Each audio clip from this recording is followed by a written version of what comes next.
Anong number si ate? Number 4. Go straight. Oh no! Oh, go, Zoe! Whoa! Oh no! Oh no, Zoe! Zoe, lasing yung driver. Come on, oh, kunwari na lang nag-ano si Kenneth. Go, ate! Wow! Good job, ate! Wow! Come here, come here! Zoe, here! Wow! Hello, little... Ah! Little boat. You can do it, Zoe. You can do it. Tingnan natin ang pagdadrive niya. Go, Zoe. Drive. Good job. Nasaan si Kenneth? Di pa gumagalaw yung police, Dad. Nag-enjoy ng dalaga natin. Where's your boat now, ate? Sailboat na! Oh no. Oh no. Asan yung boat ni Kenneth? Ah, ayan na yung boat ni Kenneth, guys. Paparat. Alam dyan. See my boat? Pulis yung kanya. Oh, Come on, Ken. You can do it. Come on, Ken. You can do it. Asan na yung pulis mo? Dali lang. Lasing din ang driver. Sumobra sa party. Where's the police, Ken? Pupunta na. Wow! Ayan na yung mga sasakyan nila. Ang galing naman ng idea na ito. Ang ganda ng ano nila, facade. Okay, lumabas na sila. Lumabas na sila. Okay, labas na tayo, guys. Wow, dadaan is giving Tagaytay feels. Baguio feels, ganyan. Or papuntang Bataan feels. Daming feels, ah. Diba? Ang presko.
Bas nga siya at ano siya, white sand.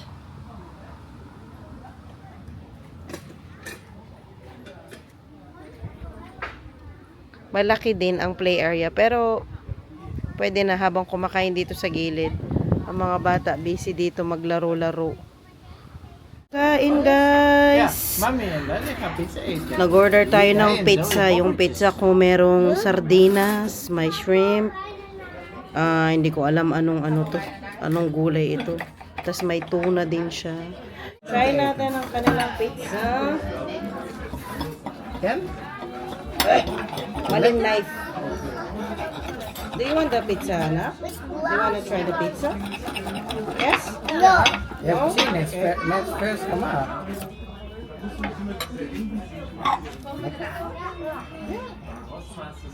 Making egg proeven? Lekker. Mag ik eentje proeven? Ja, oké. Masarap palang pizza na may sardinas.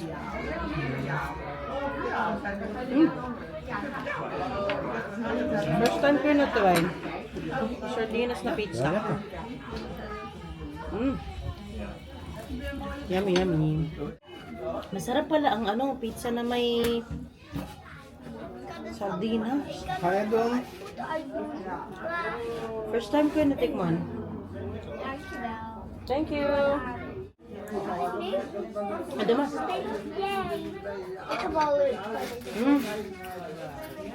Tinungga naman ng katabi ko ang inumin niya. May straw, anak. Papel naman yung straw nila. Medyo hindi maganda yung tulog ni Kenneth din sa Das Nating Hotel. Ang ganda ng setup nila.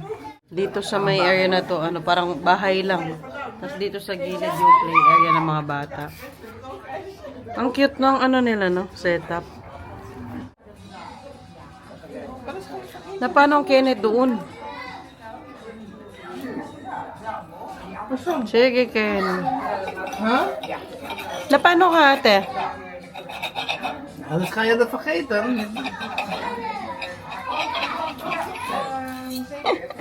Nahirapan talaga si Kenneth dyan sa ano na yan. Mabigat nga naman siya. Hindi siya pang bata. Yung ibang nanay dito naman, hirapan din daw dyan. Tingnan mo, paparescue na. Ala. O, sige po, pupunta na si Mami. Wait lang, ha? Nak, di pa tapos kumain si Mami. Kumakain pa si Mami, eh. Wait lang po. Wala kang choice. O, dyan na muna. Wow. Wow. Sarap ng higa ng dalaga natin dito, guys. Ulululu. Tabi daw kayo, anak. Tabi daw kayo ni Kenneth. Okay. I'll hold it. Mahulog. Mahulog. Mahulog si Kenneth. Huwag mag-ano kay ate. O, punta na lang tayo dun sa house siya. Ang ganda din ng loob ng restaurant nila, guys. Oh, diba?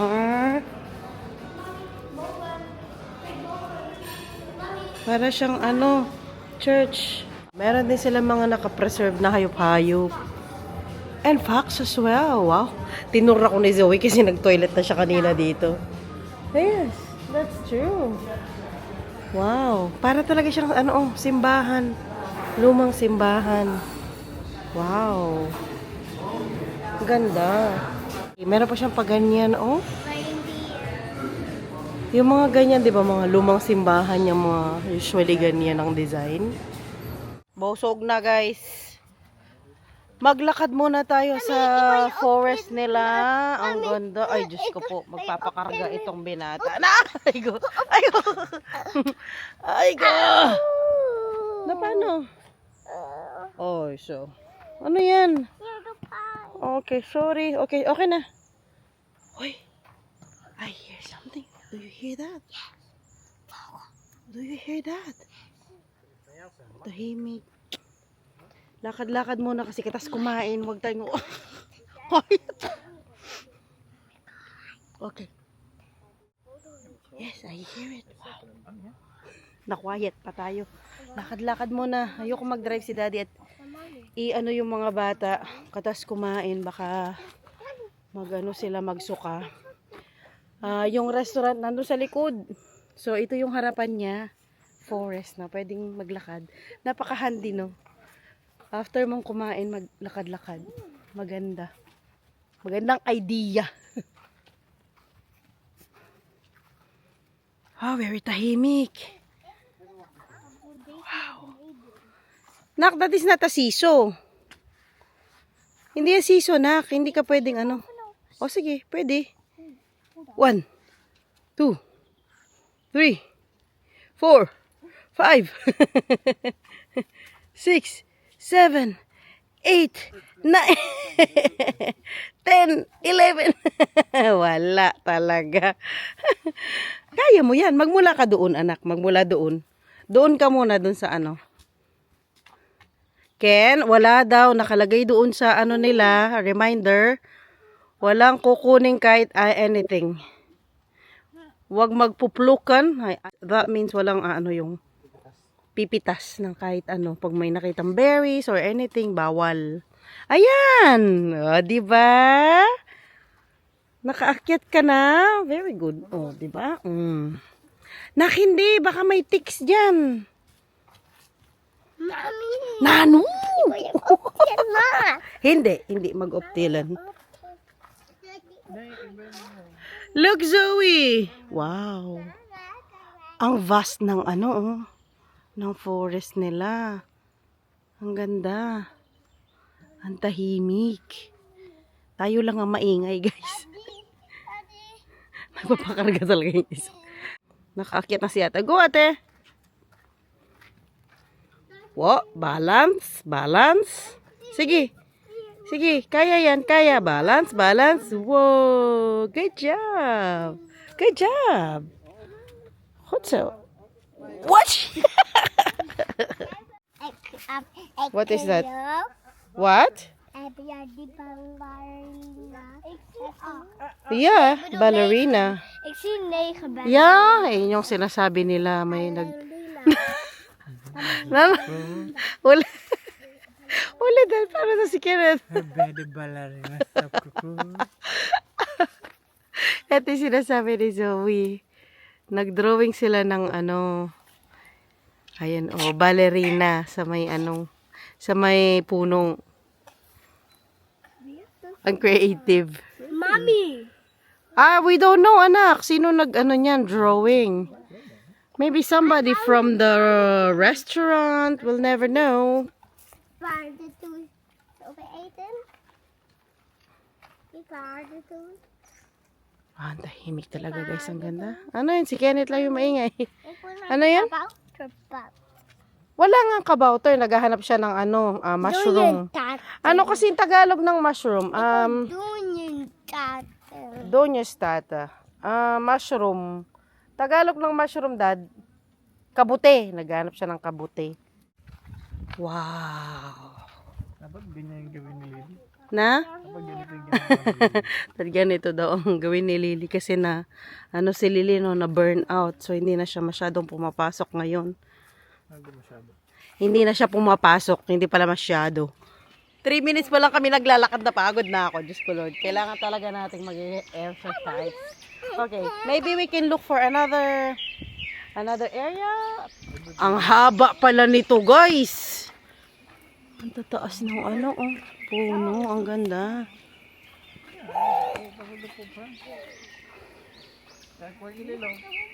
Wow. Look at that. So pretty. Wow.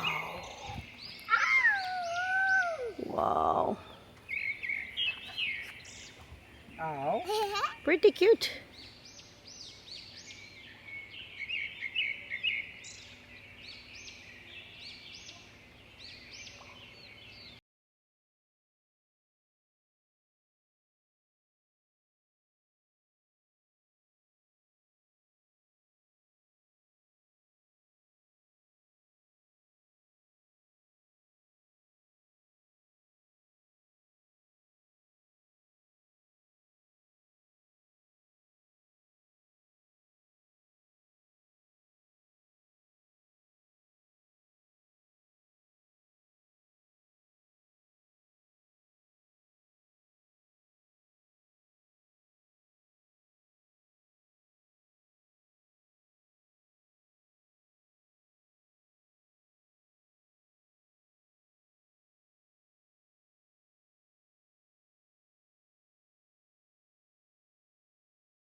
Ang ganda ng view. I-share natin sa inyo. Ayan na doon, oh. Yung lumang-lumang windmill. Pauwi na tayo, pero nadaanan namin to. Sabi ko kay Daddy, stop muna siya kasi nakatulog din ng Kenneth. Lilipat ako dun sa likod ng sasakyan. Pero look at that view. Kasi lumipat si Daddy dito sa gilid ng kalsada. Mahangin nga lang, no? Mahangin yung video natin. Ang ganda, guys. Zoom out natin. Malayo sila. Doon pa sila, oh. Ayun yung kanina. And, nandito kami sa gilid ng daan. Mag-picture sana kami. Kaya lang, nakatulong nga ang Kenneth. Ay. Kaya lipat din ako sa likod.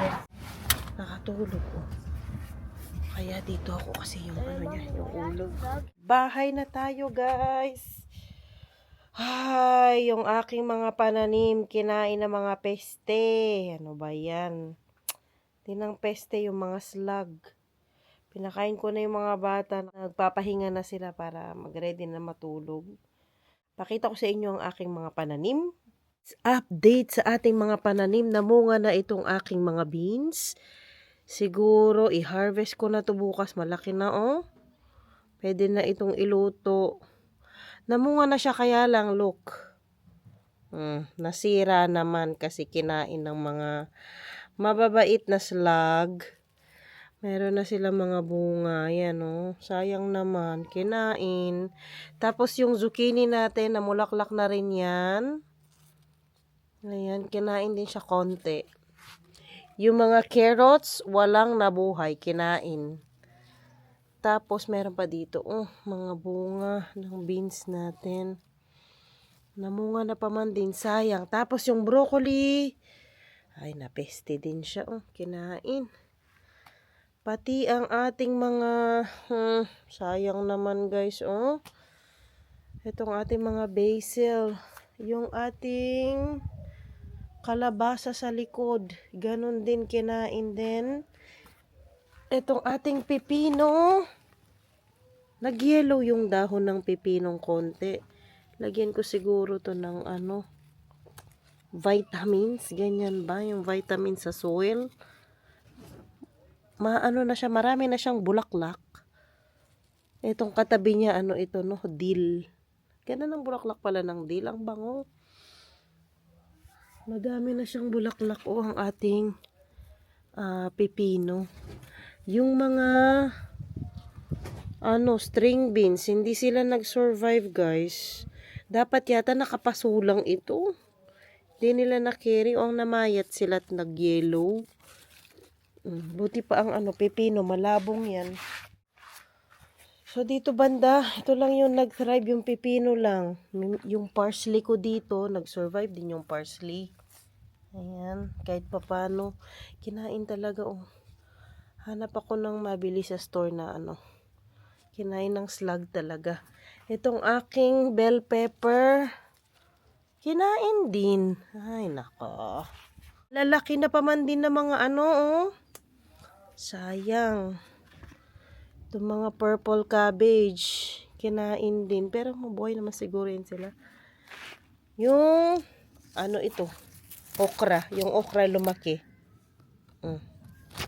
Ito, dito banda. Ito, rosemary. Kabango niya. May tumubo na tayong kamatis. Dito banda. Pipino din ito. At dill. Pipino. Pipino din yan.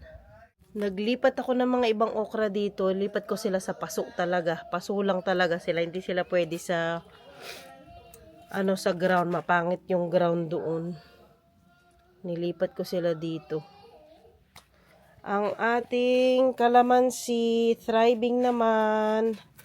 May bunga na ang ating blueberry. Tapos, ang mint, lumabong na siya ng sobra. And yung mga kamatis, kailangan ko yatang anuhan yung mga kamatis. Bawasan kasi ang dami nila tumubo sa isang pat. Marigold dito, ang dami na nila, namulaklak talaga sila. Ganda. Ayusin ko yan bukas. Total bakasyon naman. Nang malipat ko yung iba talaga sila. Lumaki na talaga. Sayang, wala akong talong na nag-survive. Ang dami kong tinanim na talong. Hindi sila nag-survive. Kinain din sila ng slug. Sayang. Ay, yung mga sage. Yung mga sage sa likod, na-survive nila. Bukas, bigyan ko yan ng tamang panahon. I-end ko na po ang vlog natin for today. Bukas, ayusin ko itong mga halaman na ito. At i-harvest ko na itong mga beans na ito. Thank you all so much for watching. Sana po nagustuhan ninyong vlog natin for today. See you all next time. Bye!